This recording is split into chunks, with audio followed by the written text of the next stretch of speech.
follow the money. That's what I always say. You always follow the money. Yeah. This is Follow the Money with Mitch Moss and Pauly Howard on VSiN.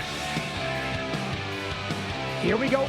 Welcome in. It is Follow the Money on VSiN, the Sports Betting Network. Mitch Moss, Pauly Howard.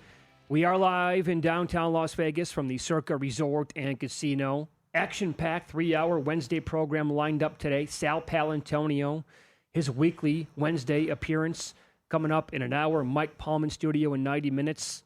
Matt Humans a little bit later on in the program with his best bets in college and the NFL. And how about this? Michael the Grinder Mizrachi. Yeah. In studio in 2 hours. That is 6 o'clock Eastern, 3 o'clock out here on the West Coast. What he did this year in poker is basically unmatched. Who's ever going to be able to do this ever again? That's why they immediately put him in the Hall of Fame. He won the main event, and he won a $50,000 buy-in within 2 weeks. Yeah. They said, here you go. You can slide right in. Yes. What a story, man. $10 million. The picture of his on his avatar on Twitter is awesome, holding up all the cash. And he had a legendary quote the night before as well. He's got a great story to share and tell, and looking forward to it. So here's one of the questions I want to ask him. And I think it relates to you a little bit as well. And for those new to the show, unaware of the story, Pauly's ex-girlfriend, now several years ago, hit megabucks out here for $17 million. It's been my pinned tweet on X at Mitch Moss Radio for like 3 years. You told the story. It was unbelievable. It's one of the best stories you're ever going to hear. After you hit that, we had a conversation like, how do you go play, because you like to play video poker.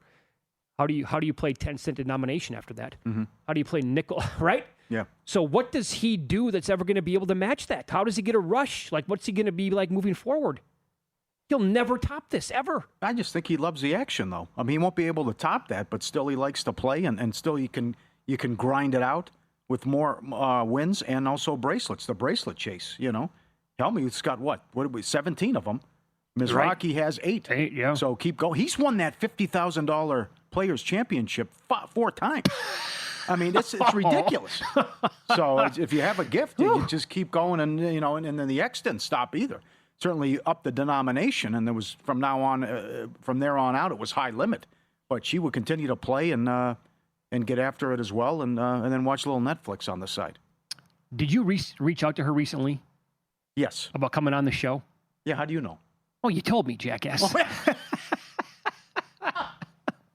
Well, we got something brewing, so I reached out about, hey, can I get your side of the story and go back on what it was like for you, and we can tell that on air, and cricket so far. But I'll try again. Never heard back? Okay. I think Lasso, because the first person I called was my mom. The second I called was Al Lasso. I think Lasso will come on. Okay, good move. Yeah. We'll begin today. Major League Baseball, we have games in action. This Texas Rangers team, you can't count them out. Like they get behind in a lot of these games, and they come right back. Yeah. And today they're taking on Freddie Peralta, who's been a machine now for like, what does it feel like, 6 weeks? Yeah. And so Terang and Chirio gave him back-to-back home runs to begin the game. Staked to a 2-0 lead right away. Well, here we are now moving to the bottom of the 5th. Rangers lead 3-2. Yeah, they gave him, he had a balk. He balked in a run. So he ran into some problems there in the last inning. You're right about the heater he's been on. He entered with 29 scoreless innings pitched, an 11-1 run. Last 16 with an ERA of 2. But how are the Rangers doing this? Doesn't matter who gets hurt, who's out. The Brewers have been swept once. That's when the first series, torpedo bats. Oh, that's right. That's Yankees. the only time my they've God, been back swept. in March. That's it, right? So that's on the line right here. And Texas is only a game and a half out behind Seattle, and they're 2.5 behind the Astros now. So the schedule's brutal. They lost too many guys, injuries, whatever. Here they are, a game and a half out with 2.5 weeks left. Incredible story. And they got the Brewers on the ropes here. Is it possible that the Astros are the team that could miss the playoffs in the American League? I wouldn't mind that. That would be something. That's right. That is a killer loss last night. Oh, man, that is just, 3-1 in the 9th. Betting baseball here on a daily basis. I was not involved in that game, surprisingly enough. But so they have 2 more in Toronto, 3 at Atlanta. Then they come back home. They get 3 against Texas and 3 against Seattle. Now, fortunately for them, they close while these are going to be road games, but they get the A's and the Angels, so it'll like soften up for them at that point. But that stretch until September 23rd, when they begin their final 6 games, man, that is not easy at all. They are in a gauntlet here. And honestly, like this Mariners team, they've been so disappointing overall to you and me. But they lost 4 straight to begin the month. Now they've won 4 straight. There's an angle here for them to really put it together yet this month because of closing out today against St. Louis, then 4 against the Angels at home. They get KC. There's Colorado in there. And it doesn't matter who this Rangers team is playing. They're feisty enough to, linger. Yeah, I think there's going to be a surprise here. I know there's a lot of games left, but this is whether it's Cleveland or Texas or, Seattle choke again. A lot can happen here, and all these teams are bunched up. And Cleveland wins again last night. We'll see if Allen can get it done and they can sweep the Royals. But this is hard to get a read on.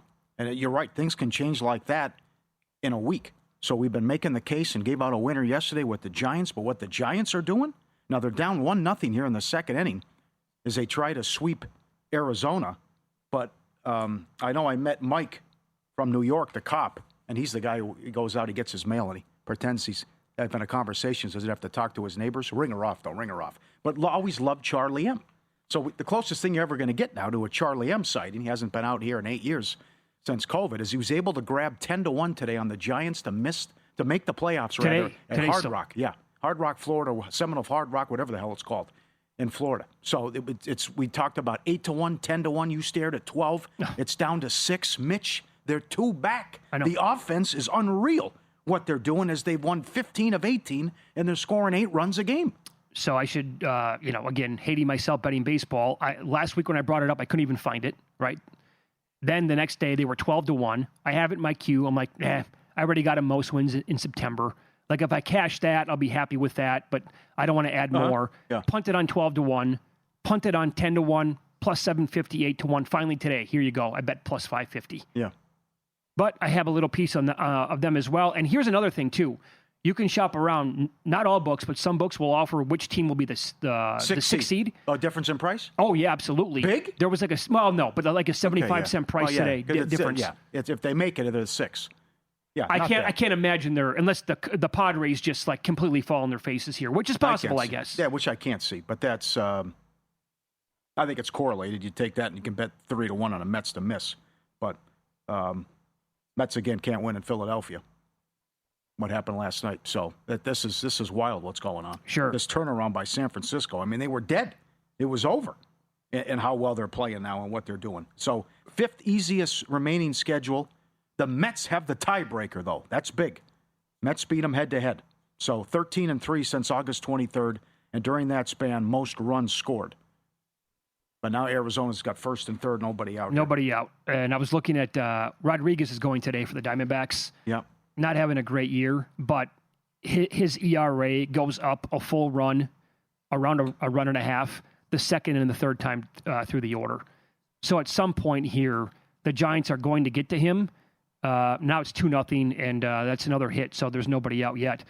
I think maybe a live look at the total here to get some runs, because Rodriguez, Littell got me last night. Yeah. But the Padres absolutely had their chances. They couldn't capitalize. And I would think in this game, the Giants, with how hot they are, they're going to score some runs today and make it a battle here against Arizona and Eduardo Rodriguez. Yeah, I think they'll touch them up as well. Yep. And the Red Sox going for the sweep against the A's. Another easy win last night. 3 back of Toronto. Good race. 3.5 back. Yeah, 3 back of Toronto. Good race there. Should be 2 back after the Blue Jays game last night. But yeah, you're right. Also very important. They're 8-2 this year against the Yankees. So you want to get into tiebreakers and all that talk. And guess what's on deck? They play the Yankees starting Friday. So, but they trail 2-1 here in the second. Yeah, Kurtz just hit a home run to make it a 2-1 game for the A's. Yep. And for whatever, if you care, Twins and Angels just underway. Minnesota 17-32 since the break. Worst record in baseball, and the bullpen has been horrendous here. Yeah, and here's one thing with Soriano as well. Looking at his game log, he was absolutely torched. And now that was a terrible spot in his last start against the A's because the A's were rested, and that was a Malinsky special for the Angels getting back home. So he got absolutely barbecued to the tune of 8 runs in 2 1/3 innings. But Soriano is a guy like almost every other start this year. It's really difficult to get a read on the guy because he'll get lambasted one game and come out and strike out 9 and give up nothing in his next. Yep. Right back with the Phillies. Got to go with the Phillies tonight. However you want to play it. Sanchez to get a win. Phillies $1.60 or Phillies plus 135 on the run line. 17-1 at home. Last 18 Sanchez starts. Oh. He's 6-0 in that stretch with a 2.22. The bats have been great. Schwarber goes deep. Their magic number's 9. The Mets are 0-5 this year in Philadelphia. I think they'll get to Holmes. Why only too much respect here for the Mets? Why so cheap with the Phillies again? Magic number 9. I think they take care of business again here, like the Phillies. Okay. Good, yeah. Well, I mean, the way these teams are trending right now, even with the injuries to Philadelphia, it doesn't really matter the way it appears. No. VSiN Pro delivers real-time DK and Circa betting splits so you can see who the public and sharps are putting their money.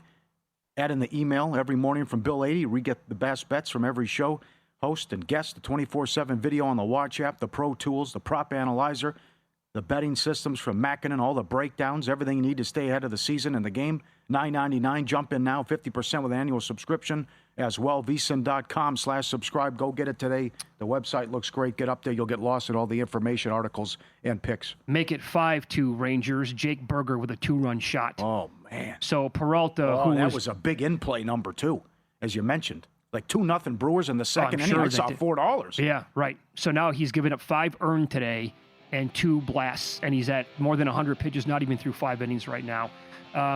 Up next, I will tie in a coach's quote with a result from week 1 that I believe qualifies as actionable information for the Packers and Commanders game tomorrow night. This is Follow the Money on VSiN, the Sports Betting Network.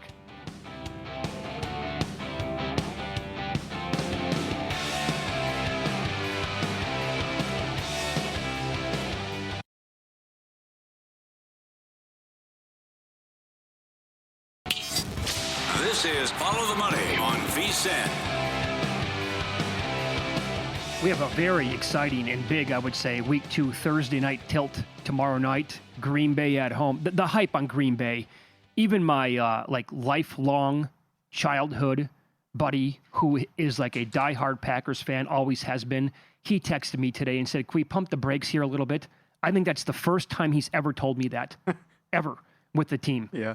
But that was awesome what they did in week 1. So here, I'm going to tie in what Dan Quinn said late August and then after week 1 with a result that we saw in that Commanders win against the Giants on Sunday with a player prop that we have for tomorrow night. This was Quinn on a podcast called The Game Plan, which is he's sitting there like on a couch with a couple of hosts. It's all about the Commanders, obviously. This is on August 31st. At the time, he said, quote, "If there's a silver lining in Noah Brown and Terry McLaurin not playing as much, it was all the extra time that Jaden Daniels got with Deebo Samuel." And so that's, I think, one of the things that's a real benefit. To say throughout the offseason and training camp, Deebo was at every practice, every OTA, every time. He's really stepped up in the offense. Again, last day of August, not that long ago. So Dan Graziano, ESPN, wrote a story, and he talked to Wes Welker, former San Francisco assistant, now with the Commanders, and he was talking about utilizing Samuel in the backfield, and Graziano wrote, quote, "I don't think it's exactly like it was in San Francisco in 2021. I have all the numbers on Samuel coming up, by the way, in his time with San Francisco, when Samuel was getting 6-7 carries per game and occasionally even serving as a team's primary running back. But Washington's coaches believe Samuel can be a factor when lined up in the backfield, and they'll be looking for ways to get him touches." More on that. When he pointed out, remember that Wes Welker, who is on the Commander staff as a personal assistant, was the 49ers wide receivers coach for the first 3 years of Samuel's career and has a strong relationship with him and a pretty good idea of how to get the best out of him. Mm-hmm. And he pointed out that Samuel so far, this is before week 1, has 202 rushes, more than 1,100 yards on the ground and 20 touchdowns, and few, if any, receivers can match that kind of versatility. This was from Jeff Howe in The Athletic. Wide receiver Deebo Samuel looks leaner and faster after shedding weight this offseason. The Commanders have been blown away by his commitment to recapturing as much of his prime as possible. That's all leading into the season. Then, last week, he had 1 carry, 19 yards, and a really good-looking touchdown against the Giants. After the game, Dan Quinn asked about Deebo Samuel. Quote, "He's a lot of fun to coach. He plays aggressive, downhill. We missed some and left some on the field, so we're going to be looking and wanting to look at those. But also the touchdown run, which was quintessential him. We've seen that movie. You know what that looks like and how we can feature it in this offense. I think that was part of the reasoning with the trade and why it was such a good fit. When you see what somebody can do and you know how to put that in the offense, that's a blend of scouting and coaching. I will remind you again, in 2021, I thought Deebo Samuel should have been in the mix to win the MVP. He had 14 combined touchdowns on the ground alone that year. He had 59 carries, 8 touchdowns, and the number on him opened up 4.5 rushing yards tomorrow night. Mm-hmm. It's up to like 6.5. Yeah. But he went over 4.5 yards in the final 11 games that year, including the playoffs. 2022, he went over 4.5 yards 11 out of 16 games, including the playoffs. 2 years ago, he went over 4.5 yards 14 out of 18 games. In 2024, a year ago, he had 42 carries. He went over 4.5 yards 9 times. So I played a little bit on over 4.5 yards. I laid 35 cents with it last night. It's moving a little bit as of right now. I would love to play like over half one rushing attempt. I don't see that. I haven't found that either. Yeah, right. But here, I have questions though about it, so I don't want to go hog wild. You want a ladder? Well, what do you see? He is 2 plus 230 to have 15 yards. He is 7-1, 6 plus 670 to have 25 yards. Oh man, I might get involved with that. But I also need to find out, like, is Chris Rodriguez playing tomorrow? Mm-hmm. Is that actually going to be a thing? He was healthy and active in week 1. And also, Jeremy Fowler at ESPN wrote that Austin Eckler is going to remain a factor. The Commanders trust Jeremy McNichols and Chris Rodriguez. And for what it's worth, file this away. He did point out that Krosky Merritt is not the lead back yet, but he will be eventually. So if Rodriguez is back, then you're talking about Eckler, McNichols, Rodriguez, Krosky Merritt, who could all get carries. But if he's not playing in the game, like tomorrow night, 90 minutes before when you get the inactives and Rodriguez is not going to play or somebody else is inactive, man, those quotes to me, Pauly, that's like they know what they have here, and they're going to try to run the ball like every game. Very good. Also, one that opened 4.5, you can still find it. There's a 6.5 at DraftKings. Jordan Love rushing yards over. He had 3 rushes last week in the win over Detroit, but it's more about, and I wouldn't put you off Daniels either. It's what's happening with running quarterbacks and in the primetime games. Good point. Thursday, who led the game in rushing yards? Hurts. Friday, most rushing yards. Mahomes. Herbert also went over and had a lot of runs. Sunday, Baker Mayfield led the game in rushing yards. The Sunday night game, Jackson and Allen. How about Monday night? Both quarterbacks have a rushing touchdown. Both and went over their rushing props as well. But Russell Wilson led the Giants in rushing yards against Washington. He had almost 50 yards, and he had a ton of carries as well. What do you think that paid? So, well, Russell Wilson, who knows? Yeah, just to lead the Giants in rushing. Yeah, right. You could probably find that. Right. Now, Daniels had 68 yards rushing in the win against the Giants. He is $1.70 to have 40, and he's plus money to have 50. But to me, the one you want to look at is Love, and longest rush is only 4.5 yards. TMI Ozzie bet anytime touchdown 5-1, but just that's way too low. Where you think of maybe an aggressive defense, he takes off. That's one run. Actually, yeah. Don't you like the longest run maybe a little bit more? Then could they kneel down? Sure, the kneel down. Don't factor that in. Right. Longest rush over 4.5. And I wouldn't put you off laddering him either. Jordan Love to have 15 yards is plus 265. And if he gets 25 plus, it's 6-1. But you're seeing crazy stuff so far in all these primetime games, what these quarterbacks are doing. I mean, Mahomes to lead in rushing yards? I know. It wasn't a primetime game, but Baker Mayfield, what happened Monday night? Think about that with Mayfield in a game where you're talking about Bucky Irving and Bijan Robinson on the other side. And then for Hurts to do it, Hurts, he runs a lot anyway, but Saquon's prop was high 90s? Yeah. For rushing yards? Yeah. So Hurts is going to be a nice little number there as well. You're exactly right. I mean, it could take one scramble for Love, and he's got, here's one carry for 9 yards. Bam, the longest rush is already in. Well, yeah, he didn't have to do anything because they had such a big lead against Detroit. But I feel this will be a closer game.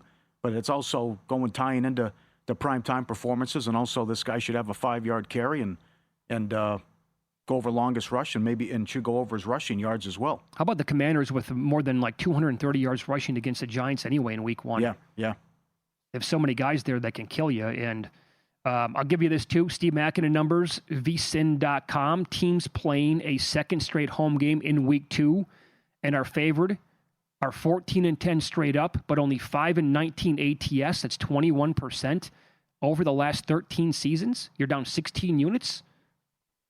So trend here, for what it's worth, playing against Green Bay in this spot, again, in those last 24 games, you'd be up quite a few units going the other way.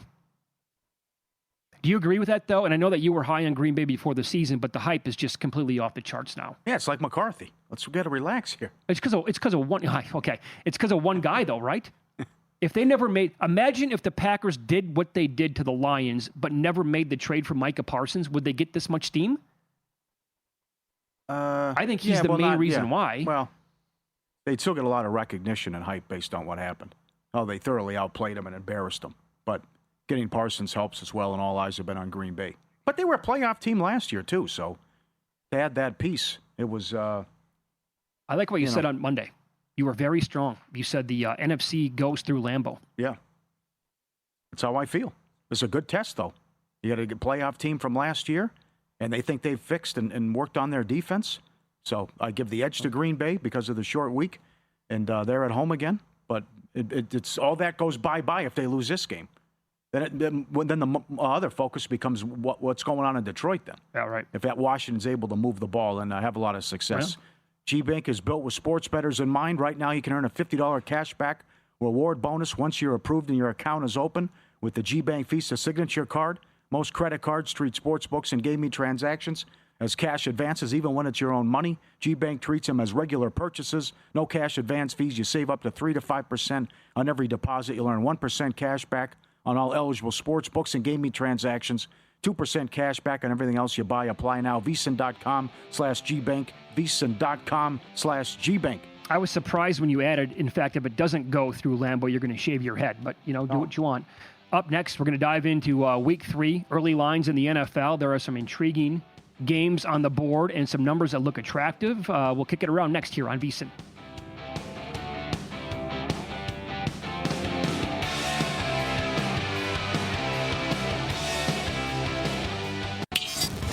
This is Follow the Money on VSiN.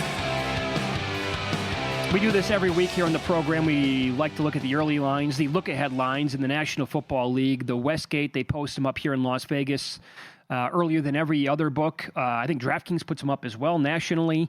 But the Week 3 lines, the Thursday night game, a week from tomorrow, Buffalo's laying 10 against Miami. Where are the stops coming from by the Dolphins? Yeah, I know. Can they move the ball against this bad Buffalo defense?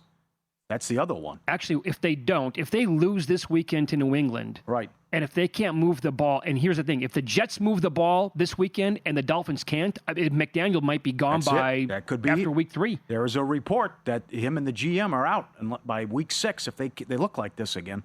So do with that what you want, but everyone's watching Thursday, and if you get flogged again, that'll be it with your horrible press conferences, too.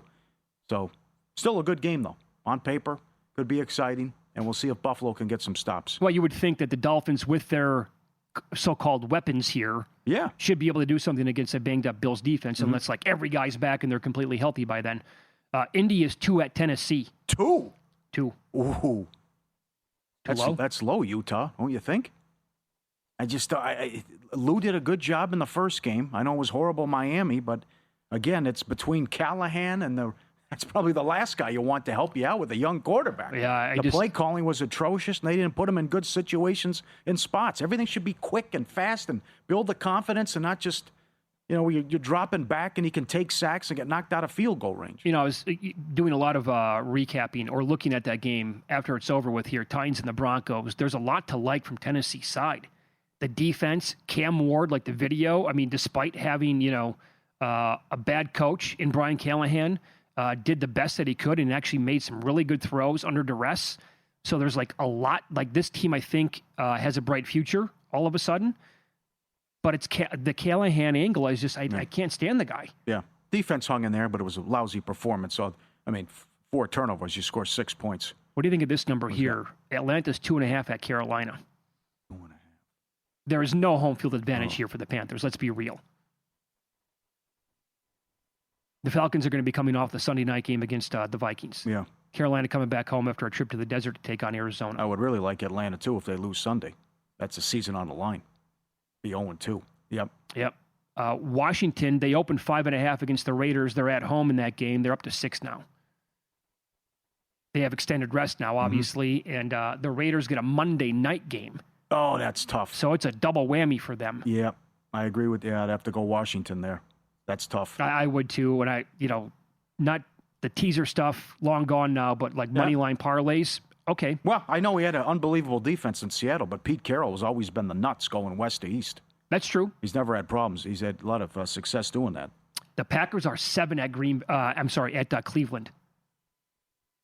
7. DK has 7.5. Boy, that's a big number, isn't it? Yeah. 7.5, I think, is worth a play to me on Cleveland. I think they're going to be feisty this year. What's the total there? Let me grab the total. Is the total out? Yeah, they have it. It's 43.5. Oh, thank you. It's on the screen right there. Oh, there was. Yeah, okay. Let's see here. Minnesota, 2 at home to Cincinnati. DK has 1.5. Well, your buddy O'Connell here. If this isn't a coaching mismatch, though, too. It's every single year with the slow starts. So what is going on? Well, we're going to play the guys in the preseason now. We're going to. They sucked. Yep. They had 7 yards in the second half. They had no business winning that game. Burrow had 100 yards passing. It's the same song and dance. That's why I can't take them Sunday against Jacksonville. Right. Same here. I'd come right back with Minnesota there. I get it. The Browns defense at home, they're going to be good probably this year. They have, Garrett's awesome, as good as it gets. But how do the Bengals come out and put up that offensive performance in week 1? Yeah. Philadelphia opened 5 against the Rams. They're down to 4.5. Market's saying that 5 was too many points. I have to see more out of Philly and the concerns. We'll talk to Sal Pell coming up, the concerns about the offensive coordinator and how they struggled in the second half against Dallas. Mm-hmm. And A.J. Brown, an invisible man. One catch. Never got him involved. No. So think about this for a second. The Rams are playing against Tennessee this week. The Eagles will be coming off a game against KC on the road. So easier opponent there for the Rams, certainly. Pittsburgh open pick at New England. I went to bet it moved to 1. DK has 1.5 on the Steelers. Steelers pick? Come on, you've been saying this, screaming it from the mountaintops all summer. The hype on the Patriots completely out of control. Yeah, I'd have to go Steelers there. That was my initial thought as well. Mm-hmm. Tampa Bay 5.5 against the Jets. These are tough. And DK had 6 total, 44.5. Yeah. No opinion on that one. I think I would go Jets in the points. That's after, and they might get crushed this week by the Bills, but I said this on Monday. I don't want to overreact, but I think the Jets now are going to be a bet on team for me this year. Okay. Jacksonville is 2 against Houston.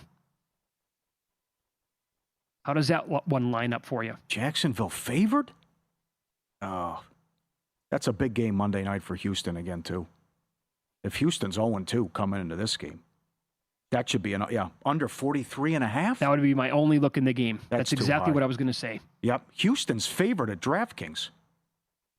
Houston's 1.5 at DK. Is that right? Westgate has Jacksonville favored. Too. Yeah. Big difference there. How about this now? In week 3 already, we get the Chargers at home to the Broncos. Justin Herbert and company laying 3. 1.5 at DraftKings. I was going to say. No home field advantage. It'll be Bronco Nation. That's right. If that somehow got to 3.5, clearly a play going to be on the Broncos, but I think I'd still take them plus the 3. That's another under, 43.5. Total's too high there. Okay, I don't disagree. Okay. You also have Seattle at home to the Saints. The Seahawks hello, Survivor. Oh, I know. Think about this back-to-back to begin for New Orleans. Cardinals week 1, Niners this week, despite their injuries, and now they have to go on the road. That's 3 straight games against the NFC West to begin the year. But Seahawks 7 at DK, 8 at Westgate. Not going to go good. Not going to go well for Rattler. No, that would be a... that's ugly. Total is 41.5. Yep. Saints team total under in that game. Yeah. I think the Seahawks defense is no doubt legit this year. Chicago's 1.5 at home to Dallas, 2.5 at DraftKings. Let's see what happens Sunday. I thought Mattisau made a good point last night on their podcast with Helmuth about this line and where it's priced at. Why the move? And the Giants hung in there defensively. Good job. Giants have a good defense. Right. They'll be able to contain Dak in the offense. Dallas still has a lousy D. Giants should be able to move. Well, why is that line so high? So let me see what Dallas does against the Giants. And let's see what Caleb Williams looks like against the Lions. Okay. Yeah, I'll sit that one out. You also have San Francisco opened up a pick against Arizona. They're now 1.5 at the Westgate. That, to me, it would only be the Cardinals just based on the potential injuries here to the 49ers, but then... Oh, I got to take the Niners. Oh, you really? Do? Yeah. Well, what if Purdy is, really... I'm assuming he's going to play. Okay. But this is double revenge. They got swept last year. They blew that home game. They're going to have people back. And I wasn't impressed, even though he was sick. I wasn't impressed with Arizona, who has life and death to beat the Saints and couldn't put them away. Okay. If we know for sure that Purdy's going to play... I can see your point. I think it'd be a stay away for me. Yeah. But if it comes out, toe, other injury here, not good enough. And then I have a lot of confidence now in this Niner defense, as I've been saying the whole summer. I love bringing Salah back. And they look great against Seattle. That was bad Sam Darnold at the end. I saw. But still, that was a great performance by the Niner defense. Some numbers that film people pointed out. Salah blitzed at like an all-time rate for him because he doesn't trust the front four. Okay. Doesn't think he has the guys up front to get a rush on their own. Bosa made the play when he had to.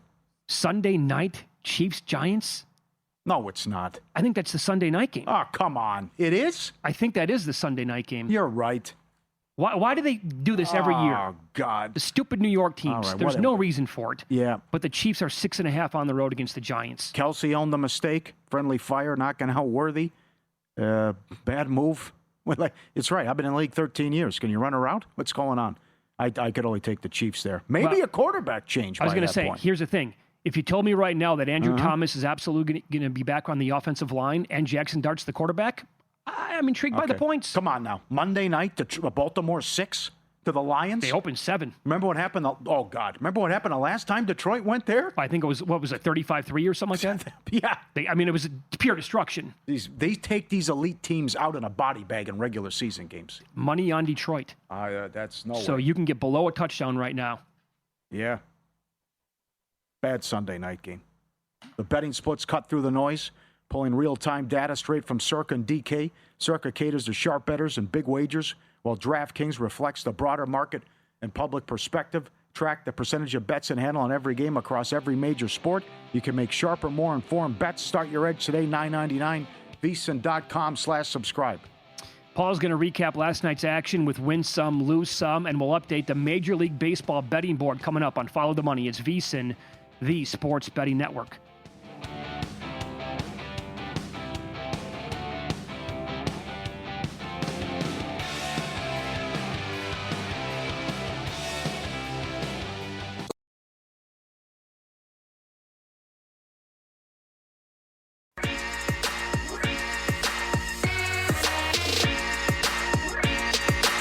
Win Some, Lose Some is sponsored by the Sharp Plays. Were you a winner last night? Wow, winning. Or was it a rough one? Well, they can't all be winners, can they? Loser! You're a loser! Pauly Howard recaps the night in sports betting in Win Some, Lose Some. Good action last night. 6 night games in MLB. And the playoff race concluded in the WNBA. The LA Sparks needed a win and a Seattle loss to stay alive. They did their part, plus 230 on the money line. Upset Phoenix, and at the same time, Seattle was down 1 with 10 seconds. Scored, and then got a stop, missed shot, offensive rebound, miss, and Seattle wins. But no good for the Sparks as they are now eliminated. The Aces from 16 up to 18. Obliterated the Chicago Sky. 15 wins in a row for the Aces. More on that. You have it? You want the number on Wilson right now? I saw it. As Jeff Sherman tweeted. Go ahead, share it with the audience. Yeah, minus $9 to win the MVP. 100-1 3 weeks ago? August 7th. 100-1. Now minus 950. Wow. Fever plus 6 down to 2. No problem. Reds plus 165. Most runs scored. Dead Heat, Angels, and Tigers, 18 and 22-1. Highest scoring game, Angels, Twins, Tigers, Yankees. Angels 9-1, Tigers, Yankees 14-1. That Yankee bullpen. Oh, boy. PU. My God. Subscribe, be part of the team, vsin.com. Our radio and podcast friends, you always want to see these tweets and videos. At Pauly Does Vegas on Instagram. Send them in. We'll put you on. I'll put this up later. A compilation of dogs destroying everything. Oh, he came through the door. Right through the door. And here they come right through the door, like 3 of them again. They broke the door. And then they go through the doggy door at the same time. This guy bites the couch and makes a hole in the couch. This guy got on the couch and ripped out all the stuffing on the pillow. And then what's this guy doing? Oh, no. He comes down. Look at his face. What did you do? And here's another dog biting through the side and coming in. And this, sometimes when you leave him home alone, oh, he makes a mess and he's sitting in the garbage can. Right? Guy runs through the doggy door again. Oh, it's everywhere on the couch. What did he get into? It looked like a pound of flour. And then the French Bulldog wrecked what do you call it? Blinds. The blinds, yes. He ate the blinds. Look, there's another one. Dog made right through the hole in the wall. There's his nose sticking out. And the Bulldog on the couch, and he falls asleep after ripping the whole couch apart as well. And this guy goes outside. What did you do? What'd you get into? And see, look at that. Look what I did. I tell you how they react if you leave them at home. This guy just looks like a tornado went off in there. I know. Incredible. This is a compilation of tornadoes across the country, I think. Right. Oh, then he gets in the dishwasher and took all the dishes out. This is hilarious. I'll put that up later at Pauly Does Vegas on Instagram, the compilation of dogs wreaking havoc. The first one where the husky goes right through the door and he's stuck. Incredible. Wes and Cole sent this in. Thank you very much. Guy's playing his guitar, singing a song, right? Having a good day out. Oh, here comes the rhino. Walks up to him. I like the tune, buddy. Look how close he gets to him. He wants to be a part of this and just hang out. Over the fence. I don't know what set him off, but that's great, where the guy's just singing a song and playing the guitar, and the rhino comes all the way over to him and wants to be friendly. It's like that old adage, right? A rhino to a guitar is similar to a moth to a flame. It's okay, yeah. You want an elephant, too? I pair this guy tours. This guy's all over the place. Here he's doing the same thing in front of the elephants. 2 of them come over. And one of them started to do a little dance at the end, too. Get involved in the sand. That's impressive. Hanging out. Yeah, that's good. I'll put that up later on Instagram as well. It's a longer video. But both elephants come over and then and hang out with the guy. Lose some to Liberty, 11 up to 14. No good. I can't wait to bet against him in the first round of the playoffs. They've been terrible. Yeah. And bad beats. Astros led 3-1 in the 9th. Huge loss. Big time win for Toronto. And they walk it off. Had to have it. Otherwise, the lead's down to 2 games. Yeah. Before the line moves, sharp plays already there. They don't just follow the market. They help move it. You're not going to outsmart billion-dollar books of full-time sharps on your own. With the sharp plays, you don't have to. Powered by Advanced AI. Great sources. He's been in this racket for many years. Jeff and the crew do a great job delivering the edge serious bettors use every day. Free reports, real-time alerts, market-moving insights sent straight to your inbox or X-Feed. They've been doing it since 2011. We love them. They've been with Follow the Money since day one. I, like a lot of you, had the Mr. Poison t-shirts. Documented results, public logs, transparent receipts, sharpplays.com. Trusted by pros, watched by the books. Sharpplays.com. Stay ahead of the game. All right, we were just talking about this in the previous segment. We have an update here for the 49ers. A tweet from Eric Branch, who is the beat writer for the team for the San Francisco Chronicle. Brock Purdy, because of the shoulder and the toe, this is his tweet, is a, quote, long shot to play Sunday against the Saints, according to Kyle Shanahan, and he could miss multiple games. So here at Circa, the 49ers this week are down to a 3-point favorite on the road against the Saints. Hello, Mac Jones. And if you look ahead to next week, week 3, they're hosting Arizona at the Westgate. They move back to a pick'em in that game, And at DraftKings, they have the Niners minus 2.5. And you can grab right now the Cardinals plus 130 on the money line or plus 2.5 minus 105. If I had access to DK, I think I'd bet them both. Would you call someone? Ask the Giants, can I get Winston? I know Ryan Tannehill only wanted a starting job position, but this is, oh boy. You want Trey Lance back? No. Who else is a guy that would be a decent backup right now? Call Atlanta. There was talk Cousins was going to go back there anyways. Well, what if... if he's out multiple weeks and you can't... Every year with this team. Every year? Kittle's out 3 to 5. He's hurt. I mean, people have been expecting, injury regression, every single year. It happens, once out of every 6 years for this team where they actually stay healthy. Well, call the Browns. They got 10 quarterbacks. That's true. You could do that. Call the Giants. I would get Winston. I would as well. I would pick up the phone. I would take Jameis Winston again and the bad that comes along with him over Mac Jones any day of the week. I put him in over Russell Wilson this week. He's going to throw probably an INT or 2 or 3, but he's actually going to go out there and make some plays and move around and get guys involved in the offense. Yeah. Wilson offers nothing right now. There's a chance where Jones isn't going to really offer much either. This is a fun discussion if Purdy's out half the year or missing significant time. Because then it's you can call anybody. I wonder what they'd have to give up. I would absolutely call Tannehill. What would Atlanta ask in return for Kirk Cousins? Good question. It can't be too much, obviously, age included. So if it's a late round pick, I wouldn't hate that. At some point here, and I think it's already closing rapidly for this team, but their Super Bowl window is going to shut, and it's going to slam right in everybody's faces, right? I mean, it's going to. Take some Rams division.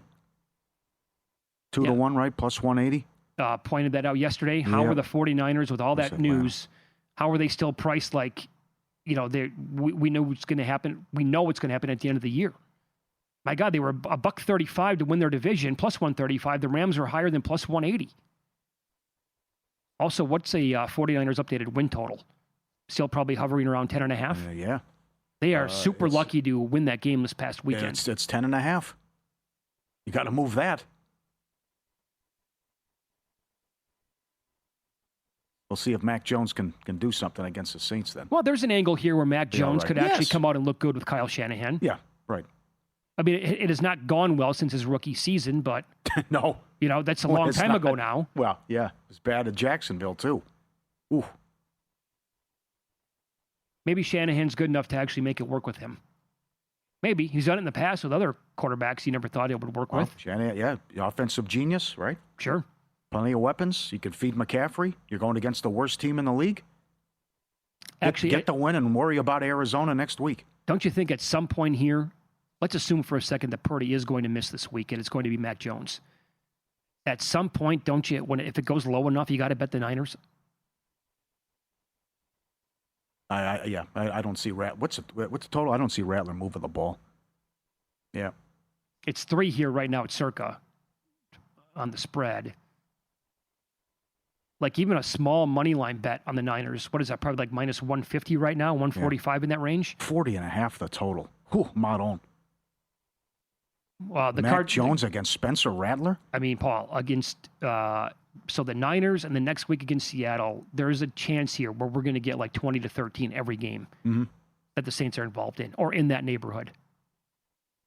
Right? Because the Cardinals are pretty good. The Seahawks, I think, have a really good defense. And we'll see what this Niners outfit's going to look like overall, but probably not going to happen. A lot going to happen in that game either. All right, got a pitching change in Texas. 5-3 Texas, top of the 8th. And so it'll only be the second time all year the Brewers are swept if they get beat here. What a story. They got something brewing right now, yeah? Huh. Yeah, leadoff hit, went to the bullpen.